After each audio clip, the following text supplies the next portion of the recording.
Hello everyone. Today we will talk a little bit about damage formula in games and how does this overall work in common games, and we will find our own calculation formula and what stuff the player will have. So today won't be that technical, it will be more of a game design video.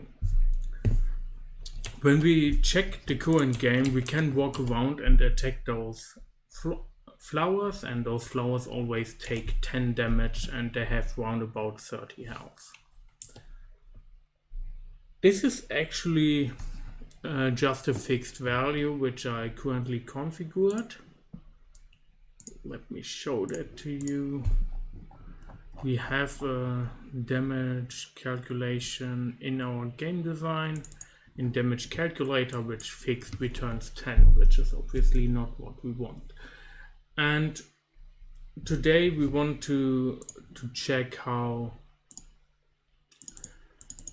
first of all, how damage calculation work in games and what we can learn from games that already exist and from the great communities in reverse engineering those formulas, which helped us a lot. So thanks to them. But first of all, how does damage work in our game?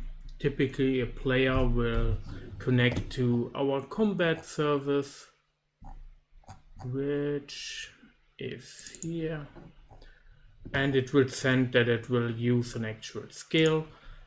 And currently, this is not fine-tuned, and we will fine-tune that after we have our damage calculation done. The server will delay the actual damage and tries to synchronize it with the animation. Currently this is just hard-coded, just a hard-coded value to delay it. I think it's 1 second or 2. So I just have a delay for the animation to play. But later we will also take into account the current latency the player has. Our network library actually provides us this value, and then we also will configure delay values depending on the animation. And then when we add the latency, which is a full round trip, because we get the message from the player, we send the message back, it's a full round trip, and let's say the animation is half a second and the current round trip time is 100 milliseconds, which actually is a pretty bad ping. Then in 400 milliseconds the damage has to occur for the damage creating person to have it at the right spot. This is quite hard to get right, but so this is a lot of play testing and fine tuning. But in a nutshell, it's what I said. So currently, when a player uses a skill, we check the cooldown. The cooldown also has a little latency allowance, so we give it a 10% or something, 100 milliseconds buffer. I think currently it's 100 milliseconds, because the time on server and client will be a little bit different, and it feels better for the player to not punish him because of jitter or latency variances in the network, because network latency is very volatile depending on how good your connection is, and it's always good to have some kind of buffer which makes it feel better for the player. Those things help a lot, and you can actually see in a lot of games that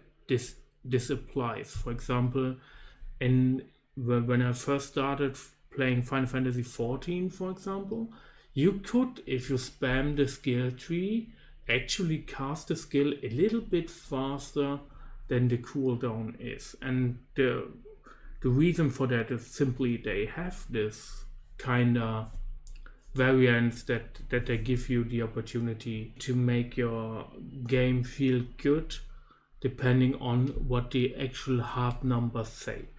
For example, if you have a player and he's able to cast a spell because your UI says the spell is castable, and he isn't able to do that. And if it's a really hardcore player, 100 milliseconds might be pain for them. When the ping is 100 milliseconds and they try to cast it, the second message is faster than the first message when they've initially cast a spell, then there is a chance that the second spell cast won't go through, even though the UI for the player says it was ready to cast.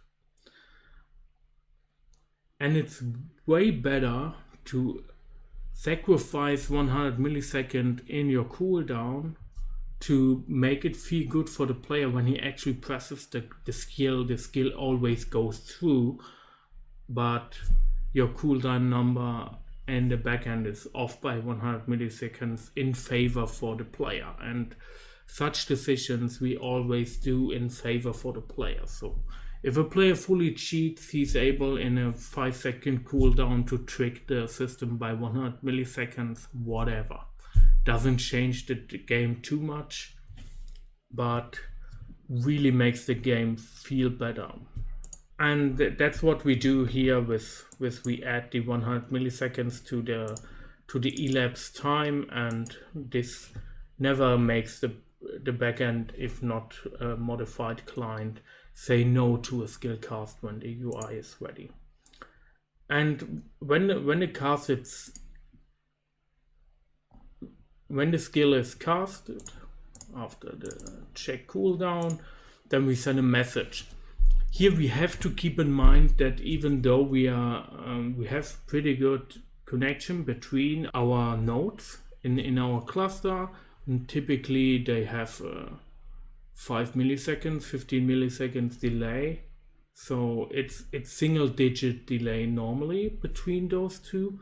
So latency is neglectable, but it's still there, especially if we go far away. For example, we go here to Redis back to another node in our cluster, so we have 30 milliseconds delay.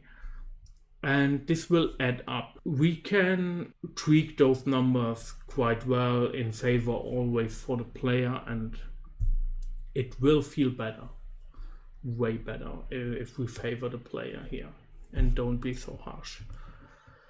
So we published that the skill has successfully casted, and currently we just have our prop management, which is able to have something taken damage.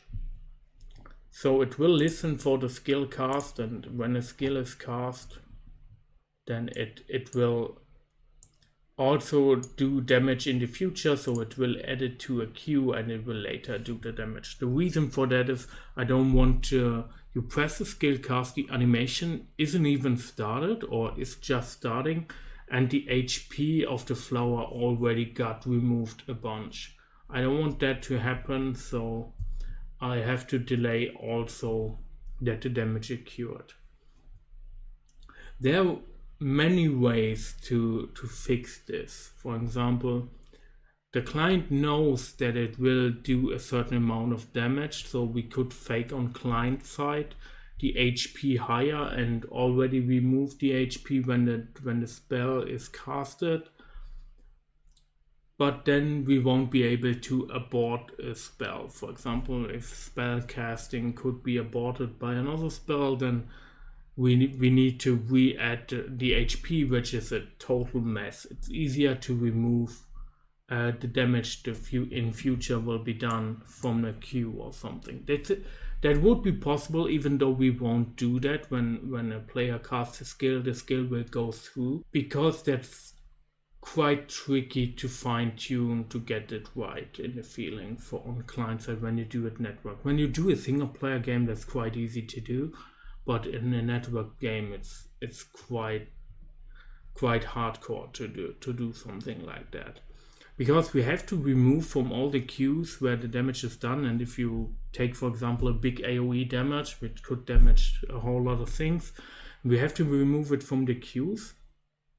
We would do it the same way we do it now, because when, again, we want to favor the player, when the removal of the queue because of server latency is is too late, then the damage is done. You don't want it to be the other way around. You don't want to have damage not going through, which should be through because of server latency. You always want to favor the player here, which you always have to keep in mind when developing that, is to favor the player in as best as you can, because no one will complain if they got stunned but their spell is going through, even though their UI said you are stunned, your cast spell was disrupted, but the damage goes through to the enemy. No one will complain about that. But if I cast a spell, it goes through and then I get stunned, but on server side it was quite the other way around. This feels bad for the player and the players will complain. But the reason I don't show the technical side in detail now is that there's a lot of things that needs to be done to fine tune it and get it right, and I don't want to show in detail some half-ass damaged things. So first of all, what we need to decide on is some game design. We need to decide what stats has a player, how much damage does what do, and all these kind of things. And this is kind of hard because there's a lot of things you have to consider and you have to do your homework. So let's jump over to Excel and let's analyze some games.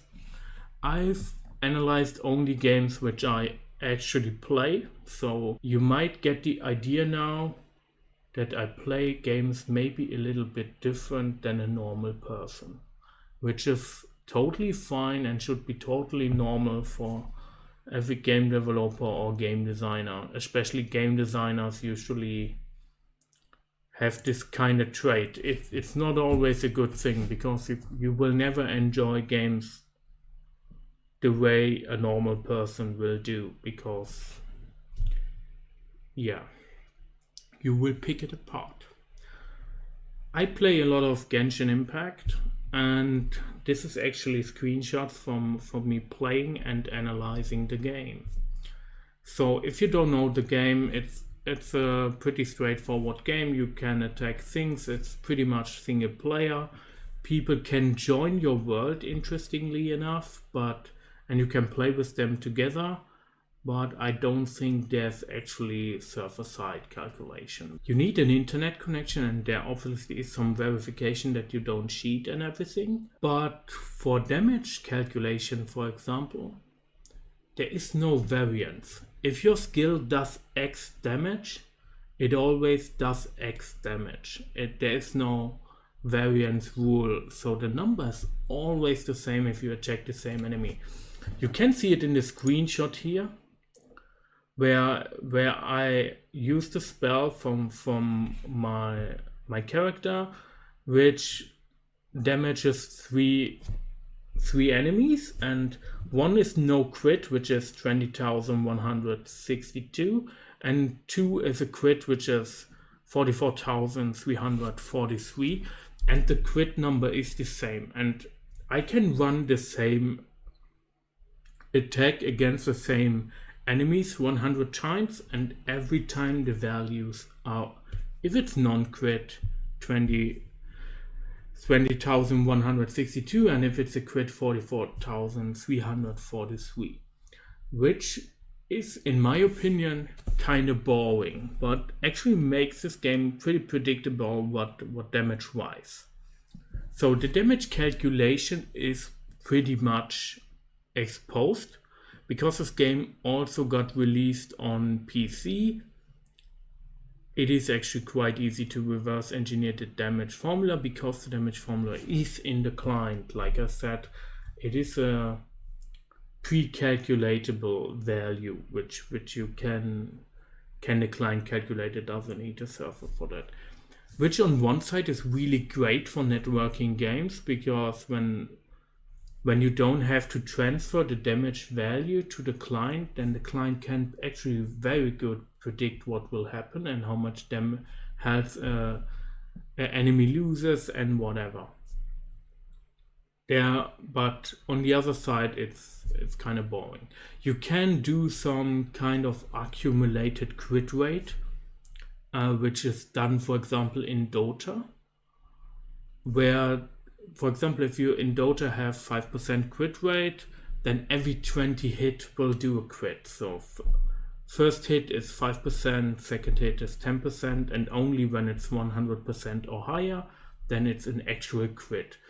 So the crit in Dota is predictable, which is great for competitive games.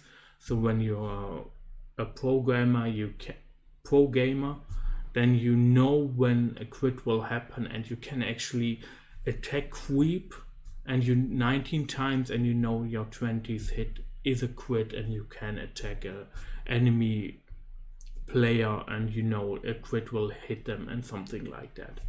But let's not shift away too much here. Let's a little bit talk about, for example, Genshin Impact.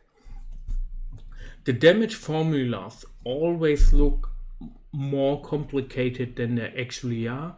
The reason for that is that often game designers need a lot of things they can tweak to make a more complex game design possible, where, for example, in Genshin Impact you have your attack stat, and your attack stat is your base attack, which is an attack which is from your weapon and your character level and the character itself. Here on the screenshot you see from my character, the ANG is basically attack, it's German Angriff. The base stat is 706, which in my case is 252 from the player and 454 from the weapon. So that's the base attack, and the formula is actually quite simple. It adds the attack percentage, which is some value which you can get from your equipment to increase your attack stat, and then you can also get a flat attack bonus from equipment and everything. So it adds those together, so 88% is attack percent bonus by the base, and it flatly adds the 379 flat bonus from my equipment. So my full attack will be 1706, and if you do the calculation, 88% and plus 88% of 706 plus 379 should be 1000 flat. And here it is, the calculation. It takes attack base multiplied by the percentage, added the flat value, it gets to round about 1000. And it adds them together to give me my full stat of 1706, which you can see in this screenshot. So then you have a crit chance and crit damage. Crit chance is KT, which is kritische Trefferrate, so critical rate in German, it's 80%, and you have kritischer Schaden, critical damage, 120% basically. So the damage calculation is quite simple, because you take your attack, the full attack value, and you multiply it by an ability percentage. This ability percentage in this game is per ability, which is for this ability which I used in the screenshot, 835%. And actually the game is doing great by exposing this value flat. So you can actually very much see all values that are needed to calculate the damage. And then this skill is very special. It adds 30% of my HP as damage. So my character has 34,000 HP, which you can see at max LP, and it adds 30% as damage. This is special for the skill that I used. And then it adds my my damage bonus. So I have an overall damage bonus, which is for geo damage. There are elements in the game. And for geo damage, I get a bonus of 75.4%, which is basically this damage bonus. We can make this a percent. And then we have the damage, the non-crit damage. And then the game does a lot of calculations, which pretty much always end in half. So if you halve this damage, then you pretty much have the damage I have. It's a little bit more complicated, and I have the full calculation here. It takes your character level plus 100. Let's take the full one. Takes your character level plus 100 divided by your character level plus 100 again, plus the enemy level plus 100, multiplied by a division reduction, by a death reduction from the player. That's actually the full calculation. And the death reduction is actually pretty neglectable. It's pretty low. So what the calculation basically most of the time says is level of your character plus 100 divided by level of your character plus 100 plus level of the enemy plus 100. And if you simplify that, let's say everything is level 90, which is max level in the game, then it's 190 division by 190 plus 190, which actually is a quite impressive half. So it's 50% pretty much all the time. You're pretty close by just doing 50%. I have done the full calculation. Then there's another thing. The enemies have a 10% resistance against pretty much all damage, which you also have removed 10% because of the resistance. So if you halve the value and remove 10%, you're pretty close to the damage that you actually do. And in my calculation, I even calculated the damage, the defense reduction of the enemy, but even if you neglect it fully, it's pretty close. It's off by 1 or 200, which is in the 20,000 damage, not much. So, and with crit rate, we can multiply that with the crit damage bonus. So we do, in this case, crit damage bonus, 120% extra damage, which will result in 44,000. I'm off by some. These are mostly because of rounding, but that's fine. Interestingly enough, level difference in this game, because of this formula, doesn't impact the game a lot. Because when you're 90 level difference, when you're 90 level above the enemy, which barely never happens, you do 66% damage, and if you're the same level with the enemy, you do 50% damage. So 60% damage increase when you're max level above the enemy, which basically makes level in a stat itself completely neglectable in the game, which in my opinion is pretty sad. But you have a lot of values to play around as a game designer. And that's what they actually do. So this is Genshin Impact in a nutshell, the damage formula. And I currently play Tales of Arise, which has a very similar approach. And this is great because a lot of games have a very similar approach to this. In Tales of Arise, the formula is written here above. It looks more complicated than it actually is. You have every skill has a base damage applied to it, and your character has some attack value, which is in this case Angriff, because I'm playing in German.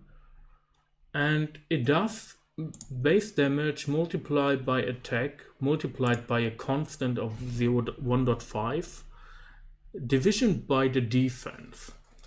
So if you reorganize this formula, because this is all multiplication, you can ignore this, and you can see that it actually will do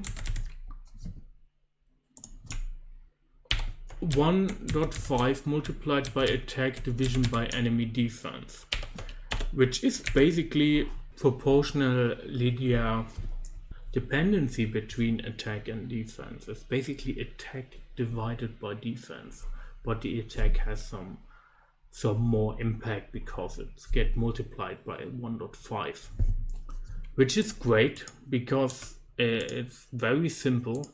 If you have 100 attack and you have 150 defense, then the multiplication is basically 1. So attack is a little bit higher, but you get a coefficient which basically is attack division by defense. I like the simplicity of the system. And then it actually does what every game does. It adds a bunch of percentage values where you can tweak if a skill is more powerful or less powerful. For example, if we have this one attack here, it actually hits one time and gives 726 damage. It has a higher coefficient than the other attack, which is an upgraded version of that, which does only 604 damage, which you can see here, but it hits 2 times, so it's basically full damage would be a 2 here, and it would be more than the other one. But in a nutshell, also here we have attack and defense somewhat combined together to get the multiplication out of it, and then we have some bunch of coefficient which we can multiply by each other. And a nice interesting nutshell in Tales of Arise is that if you actually use a skill a lot, then your proficiency with this skill increases, and it can increase 5 times, which you have to use the skill quite a lot. I think it's 5,000 times to get it to max. And for each proficiency increase, you get a star, and each star is actually worth 6% of damage, which is quite interesting that if you reuse a skill quite often, your damage increases, and it's maximum of 30%, which those are the nuances that differ from game to game, apart from having other multiplications or additions in the table. So I quite like the idea. It's kind of hard or rough to implement that in an MMORPG, but maybe we will do that. So next game I analyzed is Final Fantasy VII. Final Fantasy VII is quite interesting because the values look quite odd. If you look at the top left, you see 32, which is not divided by 32. It's basically bit shifting 2, 4, 8, 16, 32. It's bit shifting to the right 5 times. The reason why it has to do that is it's a PlayStation 1 game, and fun fact, PlayStation 1 doesn't have a float pointing unit, so there are just integer values on PlayStation 1. And so division by 32 is quite fast operation, just bit shift 5 times to the right. And it does this all the time. That's why when you do float pointing calculations, you always have to floor the value, so you have to round down, because that's a integer division basically. And yeah, it's so when you want to have comparable values, then you have to do that. And these are actual values out of the game which are extracted.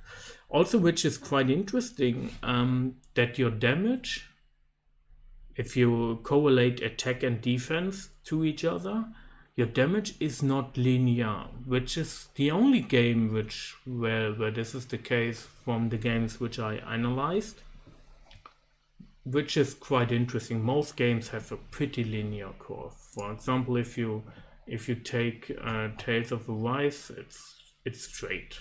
It's just like I said, it's just a linear proportional scale. And there you can see the maximum scale increases exponentially, basically. So as you progress through the game, your damage increases exponentially, which is quite interesting. You will start to see things when you play around with those formulas. What I really like about Final Fantasy VII is they have some damage variance in the game, which is actually this formula which corresponds to, you can do 93.7% damage to 100%. Everything in that range is possible. Which on one side is great, because the value changes not always a fixed value, which is boring. But on the other side, we always have to network the value and let the server calculate it, because the client can't predict that. But I want to have this variance, because I find it kind of boring to always have the same number. Also, I have to mention, for Tales of Arise, they have variance in their calculation also, which is quite a lot. It's about 100% non-crit. So both skills could basically do pretty much double damage without a crit. With a crit it's even more. But I couldn't analyze that deeper. It would be a lot of work for nothing. But yeah, Final Fantasy VII, I pretty much like the variance. So Final Fantasy XIV, again, we have a formula which looks very complicated, but on the other hand, it's just your proficiency divided by 100, so it's actually percentage. And then you always multiply and divide by some arbitrary values to have some values to tweak in your game design. And I don't think a game designer comes up and writes down this formula first try and says, yes, this is the formula that we're going to use in our game. It's more like a thing which will grow in itself, because it gets complicated really fast, and I show you in my game design later. So another one which I really like, because I really like it, because it's different and it's very easy, is a pen and paper game called Pathfinder. I'm a game master for Pathfinder 2, which is awesome because you actually have every value the game uses at hand. For example, I can open up the Pathfinder 2 book and check what a level 1 mob has as HP pool and what a level 10 mob has as HP pool and everything. And for the other games, it's pretty hassle to get all the values that you need. Pathfinder is a W20 game, and it works pretty much like that. You get again some values which are added. You have your main stat modification, you have your proficiency, which can be 2, 4, 6 or 8, and if you are at least trained in a skill, then you add your level also to it. So it's basically your stat mod with your proficiency. Normally it's 2 at level 1 with your level, so you have level 7 as an addition. And to know if you will hit when you attack an enemy, you will roll a W20 dice. So the dice can be 1 to 20 every value. So the lowest roll would be 8 in this case with these bonuses. and the highest would be 27. And the normal level 1 mob has a armor class of 16. So you have to reach 16 or above to actually hit it. So you have at level 1 a 60% chance to hit the enemy or miss. And if you roll a 20 on the dice, then you do a crit. And there's also the ability to crit if you roll 10 above the armor class. So 26 and 27 in this case, if you rolled that, so 19 and 20, then you would crit, which gives us a 10% crit chance. Crit does double damage in this case. A normal damage dice is 1w8 plus 4. It's pretty normal damage dice at level 1 in the game, so you can do 5 to 12 damage with an average damage of 8.5. And that's how Pathfinder works. And as you can see, it's actually quite simple, but if you add all bonuses and features a player can get, this will get messy pretty fast. And that's always the case. So let's go to our game. How do we things do? I wanted to have things pretty straightforward for now. We have attack, we have a defense stat, and we have the same for magic, which works the same. We don't differ basically, but we want to have enemies which are more proficient which take more damage from magic than from physical attacks, and the other way around. We could also change these up and do lightning damage, earth damage, and do elements. Doesn't matter. In a nutshell, the calculation will be decided like that. And then we take the ideas other people do. We multiply the attack with some value. Let's take 1.5, which tells of a Y stuff, for example, and divide it by the defense of the enemy. Then we get a multiplicator, which is 1.8 in my example. And I can change the attack value, then I can play around and balance the game based on that. That's why we use Excel in the first place. Final Fantasy XIV has a special case, which is this box. They basically in level difference do 2.5% more or less damage depending on your level difference. I like the idea a lot, because when you look, for example, in Genshin Impact, level doesn't pretty much matter. It's 10% maximum. So when I in Genshin Impact attack a monster 20-30 levels above my level, it doesn't matter. I do the same damage.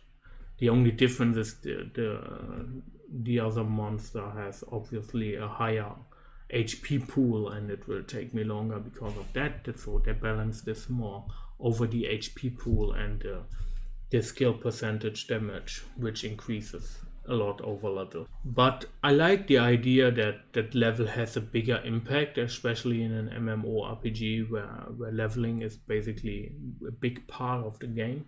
So in our game, leveling and getting better equipment will be the true spiral to play the game a lot. And so I want level difference.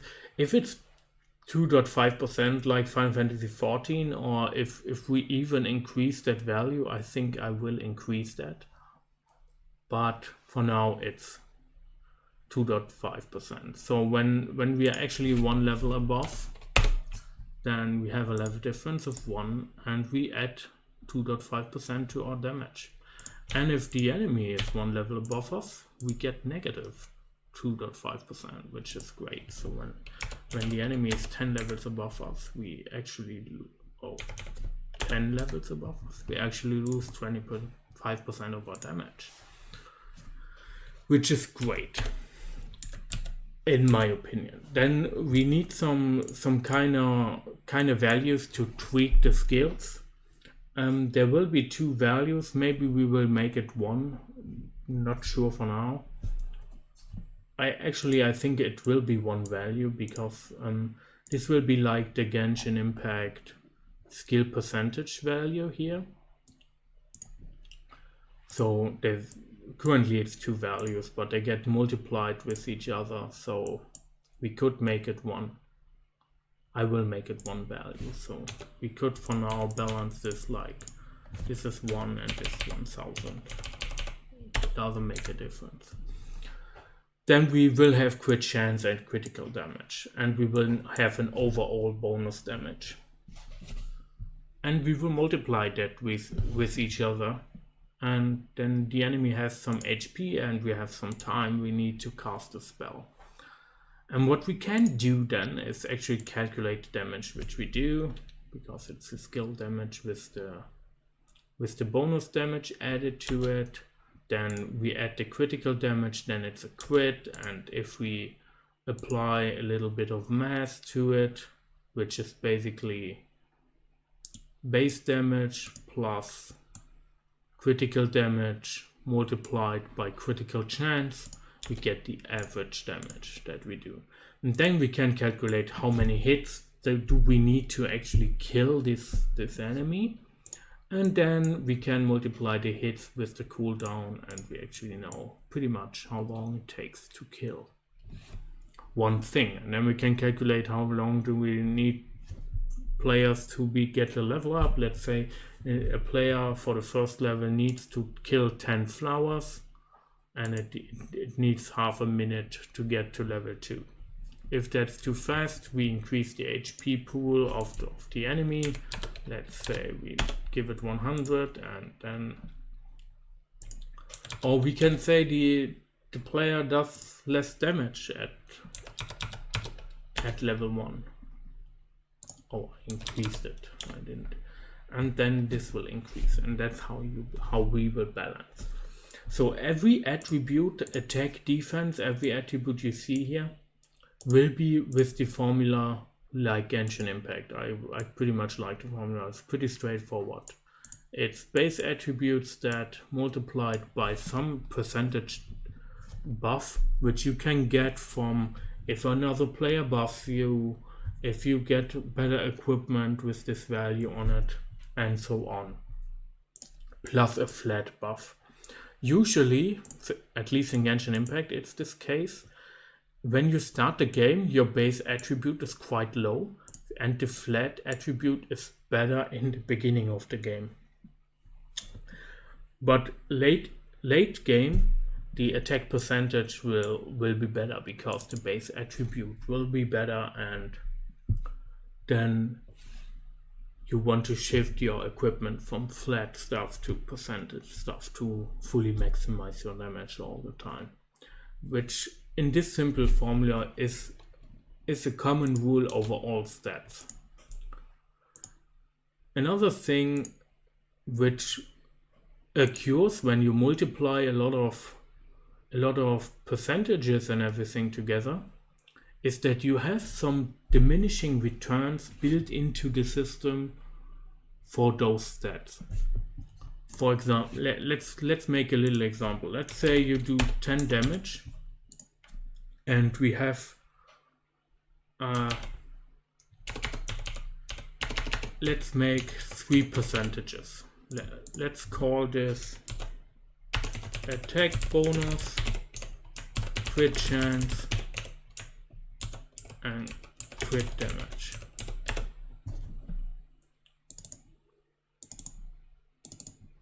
And crit chances 10%. So let's make them all percentage, and let's calculate our damage, which is quite simple.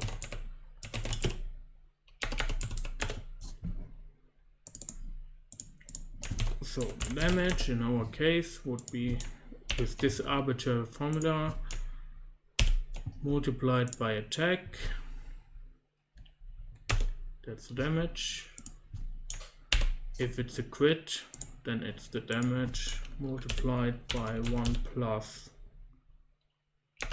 or we could write it like this, multiplied by crit damage. And if you want to have the average damage, then it's pretty much the same formula as this, but you multiply with the crit chance. Then you have the average damage. So this is average, this is max damage, this is min damage, or non-crit or crit damage. So actually, let's say I give my character 300% attack. Let's say I can apply 200% bonus to one thing, or distribute it to across those attributes. So if we increase our attack bonus by 300%, we do a max damage of 60. So let's say I increase it just by 100% and also increase my crit damage by 100%. Then we also have 60. And it might be easier to get the stats across the different stats. And let's say I increased my crit damage just by 50%, and in that case add 50% to my crit chance. Then the average damage will actually increase quite a lot. It's 24 and now it's 38. And the average damage at the end of the day is the most important damage. It's not the max damage, is just screenshot. I can see a big number, but the average damage is what actually makes killing the enemies faster. So even though we just multiplied some values with each other, we automatically have some diminishing returns in them. So when we go back to 10%, 100 crit damage and 300 attack, then you can see we have 33 damage. And if we go back to my example, we have 38 damage. So by just simply multiplying those stats with each other, you will get diminishing returns in your values. For example, let's say we have 400% attack and 100% crit damage, then we have 80 damage. And if we have 200% crit damage but 300%, then we have 90 damage. So it actually makes sense to not go overboard with attack bonus and get some more stuff into crit damage to increase our damage output overall. So again, 400%, 100% crit damage means 80, and 300% attack bonus, 200% crit damage means 90. So it's actually more efficient. And if we increase the base stat, you might see an actual difference, which you all, just by multiplying, you have diminishing returns in your game for those stats, which is awesome. So players actually want to increase all of the values instead of just going for one value to min-max, which in my opinion is a great thing to do things. So I tried to play around with the system a lot and gave some bigger numbers. For example, when you are level 50, maybe your stats will look something like that. And if you attack a level 1 monster, which is totally nonsense to do, you will do 500,000 damage. I like big numbers, so I think that's kind of funny. I mean, you will one-hit it nonetheless. But if you attack a level 50 enemy, which might have similar stats like you have, then it will take you maximum time of 9 seconds to kill, and instead of just 6. But obviously a skill with that damage percentage might have a cooldown of 10 seconds. So this enemy takes way longer to kill than this one. And that's basically how we will do damage in our game. And since we know that now, we can actually do this damage calculation and start to form actual skills. And then after that is done, in the next video, where we have different skills. Currently we have a fireball and we have a lightning bolt. Maybe the fireball has a longer cooldown but has a bigger skill percentage, and the lightning bolt has a very short cooldown, but the overall damage output is not too big. We will balance those that way, and after that is done, I will tweak a lot the backend so that the values will come perfectly on time with the animation, and then we will go deeply again into the technical side, how things will be done. But I wanted to show the whole game development process, and game design is a big part of it. And where I wanted to also show how I come up with those formulas. I mean, some people might always ask themselves how those formulas come together, and it's actually like this. You have those stats, you decide which stats you have, you bind these correlations, and the formula will get crazy pretty fast. For example, here I just take the attack, but the attack actually is calculated like this formula, and the defense also. And if you add those together all the time, this formula added here and everywhere, then it will look at the end something like this. And in a nutshell, that's how in most games damage work, which is good because it makes things easier for us to digest. Because in our game, I will expose all the values that are part of the damage calculation, and I think that is a good thing. For example, in Genshin Impact, with the values that the game provides you can basically calculate how much damage you can do. And I will implement also the Final Fantasy VII damage variants, because I find it kind of boring to always see the same number. So having a little bit of more luck in the game is not a bad thing, I guess. And that's it for the video today. I want to thank my Patreon Julian for supporting this channel, and I wish you all a good weekend. Have a good day. Bye.